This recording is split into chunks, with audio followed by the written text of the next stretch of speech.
Chapter 25. Bentley Drummle, who was so sulky a fellow that he even took up a book as if its writer had done him an injury, did not take up an acquaintance in a more agreeable spirit. Heavy in figure, movement, and comprehension, in the sluggish complexion of his face, and in the large, awkward tongue that seemed to loll about in his mouth as he himself lolled about in a room, he was idle, proud, niggardly, reserved, and suspicious. He came of rich people down in Somersetshire, who had nursed this combination of qualities until they made the discovery that it was just of age and a blockhead. Thus, Bentley Drummle had come to Mr. Pocket when he was a head taller than that gentleman, and half a dozen heads thicker than most gentlemen. Startop had been spoiled by a weak mother and kept at home when he ought to have been at school, but he was devotedly attached to her, and admired her beyond measure. He had a woman's delicacy of feature, and was, as you may see, though you never saw her, said Herbert to me, exactly like his mother. It was but natural that I should take to him much more kindly than to Drummle, and that, even in the earliest evenings of our boating, he and I should pull homeward abreast of one another, conversing from boat to boat, while Bentley Drummle came up in our wake alone, under the overhanging banks and among the rushes. He would always creep inshore like some uncomfortable amphibious creature, even when the tide would have sent him fast upon his way, and I always think of him as coming after us in the dark or by the backwater, when our own two boats were breaking the sunset or the moonlight in midstream. Herbert was my intimate companion and friend. I presented him with a half-share in my boat, which was the occasion of his often coming down to Hammersmith, and my possession of a half-share in his chambers often took me up to London. We used to walk between the two places at all hours. I have an affection for the road yet, though it is not so pleasant a road as it was then, formed in the impressibility of untried youth and hope. When I had been in Mr. Pocket's family a month or two, Mr. and Mrs. Camilla turned up. Camilla was Mr. Pocket's sister. Georgiana, whom I had seen at Miss Havisham's on the same occasion, also turned up. She was a cousin, an indigestive single woman, who called her rigidity religion, and her liver love. These people hated me with the hatred of cupidity and disappointment. As a matter of course, they fawned upon me in my prosperity with the basest meanness. Towards Mr. Pocket, as a grown-up infant with no notion of his own interests, they showed the complacent forbearance I had heard them express Mrs. Pocket they held in contempt, but they allowed the poor soul to have been heavily disappointed in life, because that shed a feeble reflected light upon themselves. These were the surroundings among which I settled down, and applied myself to my education. I soon contracted expensive habits, and began to spend an amount of money that within a few short months I should have thought almost fabulous, but through good and evil I stuck to my books. There was no other merit in this than my having sense enough to feel my deficiencies. Between Mr. Pocket and Herbert I got on fast, and, with one or the other always at my elbow to give me the start I wanted, and clear obstructions out of my road, I must have been as great a dolt as Drummle if I had done less. I had not seen Mr. Wemmick for some weeks, when I thought I would write him a note and propose to go home with him on a certain evening. He replied that it would give him much pleasure, and that he would expect me at the office at 6 o'clock. Thither I went, and there I found him, putting the key of his safe down his back as the clock struck. "Did you think of walking down to Walworth?" said he. "Certainly," said I, "if you approve." "Very much," was Wemmick's reply, "for I have had my legs under the desk all day, and shall be glad to stretch them. Now, I'll tell you what I have got for supper, Mr. Pip. I have got a stewed steak, which is of home preparation, and a cold roast fowl, which is from the cook's shop. I think it's tender, because the master of the shop was a juryman in some cases of ours the other day, and we let him down easy. I reminded him of it when I bought the fowl, and I said, 'Pick us out a good one, old Briton, because if we had chosen to keep you in the box another day or two, we could easily have done it.' He said to that, 'Let me make you a present of the best fowl in the shop.' I let him, of course. As far as it goes, it's property and portable. You don't object to an aged parent, I hope?" I really thought he was still speaking of the fowl, until he added, because I have got an aged parent at my place. I then said what politeness required. So, you haven't dined with Mr. Jaggers yet? He pursued, as we walked along. Not yet. He told me so this afternoon when he heard you were coming. I expect you'll have an invitation tomorrow. He's going to ask your pals, too. 3 of 'em, ain't there? Although I was not in the habit of counting Drummle as one of my intimate associates, I answered, yes. Well, he's going to ask the whole gang. I hardly felt complimented by the word, and whatever he gives you, he'll give you good. Don't look forward to variety, but you'll have excellence. And there's another rum thing in his house, proceeded Wemmick, after a moment's pause, as if the remark followed on the housekeeper understood, he never lets a door or window be fastened at night. Is he never robbed? That's it, returned Wemmick. He says, and gives it out publicly, I want to see the man who'll rob me. Lord bless you, I have heard him 100 times, if I have heard him once, say to regular cracksmen in our front office, you know where I live, now, no bolt is ever drawn there, why don't you do a stroke of business with me? Come, can't I tempt you? Not a man of them, sir, would be bold enough to try it on, for love or money. They dread him so much, said I. Dread him, said Wemmick. I believe you they dread him. Not but what he's artful, even in his defiance of them. No silver, sir. Britannia metal, every spoon. So they wouldn't have much, I observed, even if they. Ah. But he would have much, said Wemmick, cutting me short, and they know it. He'd have their lives, and the lives of scores of 'em. He'd have all he could get.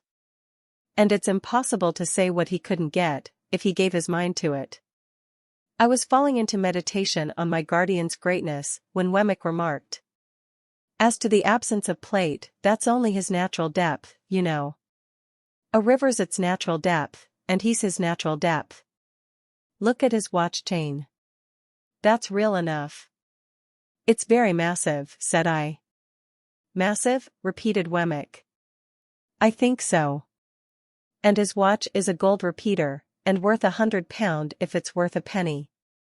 Mr. Pip, there are about 700 thieves in this town who know all about that watch. There's not a man, a woman, or a child among them who wouldn't identify the smallest link in that chain, and drop it as if it was red hot, if inveigled into touching it. At first with such discourse, and afterwards with conversation of a more general nature, did Mr. Wemmick and I beguile the time and the road, until he gave me to understand that we had arrived in the district of Walworth. It appeared to be a collection of back lanes, ditches, and little gardens, and to present the aspect of a rather dull retirement. Wemmick's house was a little wooden cottage in the midst of plots of garden, and the top of it was cut out and painted like a battery mounted with guns. My own doing, said Wemmick. Looks pretty, don't it? I highly commended it. I think it was the smallest house I ever saw, with the queerest Gothic windows, by far the greater part of them sham, and a Gothic door almost too small to get in at. That's a real flagstaff, you see, said Wemmick, and on Sundays I run up a real flag. Then look here. After I have crossed this bridge, I hoist it up, so, and cut off the communication. The bridge was a plank, and it crossed a chasm about 4 feet wide and 2 deep. But it was very pleasant to see the pride with which he hoisted it up and made it fast, smiling as he did so, with a relish and not merely mechanically. At 9 o'clock every night, Greenwich time, said Wemmick, the gun fires. There he is, you see. And when you hear him go, I think you'll say he's a stinger. The piece of ordnance referred to was mounted in a separate fortress, constructed of lattice work. It was protected from the weather by an ingenious little tarpaulin contrivance in the nature of an umbrella. Then, at the back, said Wemmick, out of sight, so as not to impede the idea of fortifications, for it's a principle with me, if you have an idea, carry it out and keep it up. I don't know whether that's your opinion. I said, decidedly. At the back, there's a pig, and there are fowls and rabbits, then, I knock together my own little frame, you see, and grow cucumbers, and you'll judge at supper what sort of a salad I can raise. So, sir, said Wemmick, smiling again, but seriously too, as he shook his head, if you can suppose the little place besieged, it would hold out a devil of a time in point of provisions. Then, he conducted me to a bower about a dozen yards off, but which was approached by such ingenious twists of path that it took quite a long time to get at, and in this retreat our glasses were already set forth.